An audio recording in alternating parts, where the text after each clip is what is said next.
198 mula sa 221 barangays ng probinsya ng Maguindanao del Norte ang naitala ng PDEA na apektado ng illegal drugs. Ayon sa PDEA BARM, 159 barangays dito ang drug cleared at 39 pa ang nananatiling drug affected. 20 barangay ang certified drug-free at 3 ang nananatiling uncertified unaffected. Ang News Now sa report. Iprinisinta ng Philippine Drug Enforcement Agency BARM ang datos sa usapin ng drug-affected at drug-cleared sa Maguindanao del Norte sa ginanap na Provincial Peace and Order Council meeting araw ng Huwebes. Ayon sa PDEA, 198 mula sa 221 barangays ng probinsya ang apektado ng illegal drugs.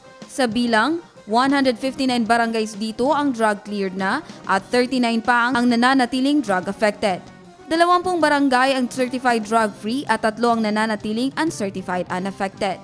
Sa mga bayan, 14 na barangay ang dineklarang drug-cleared ng PDEA BARM, 15 sa Buldon, 13 sa Datubla, 14 sa Dato Odin, 7 sa Matanog, 17 sa Mother Kabuntalan, 9 sa Northern Kabuntalan, 17 sa Bayan ng Parang, 22 sa Sultan Kudarat, 9 sa Sultan Mastura, 2 sa Talitay at 20 sa Bayan ng Upi. Sa bilang na ito, 3 ang drug-free sa Dato Odin Sinswat, 5 sa Parang, 9 sa Sultan Kudarat at 3 sa Upi.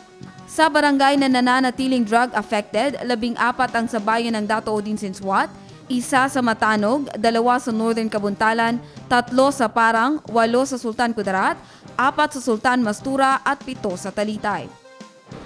For our plans and strategies, we continue sa monitoring and conduct of anti-illegal drug operation and continuous conduct of anti-drug advocacy campaign lectures, the conduct of monthly validation and intelligence workshop, kung saan pinag-uusapan natin yung ating mga case build-up kasama yung ating mga other intel unit.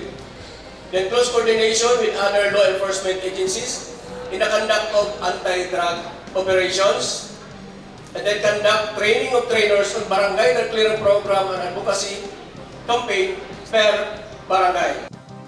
Jen Garcia, iMinds, Philippines.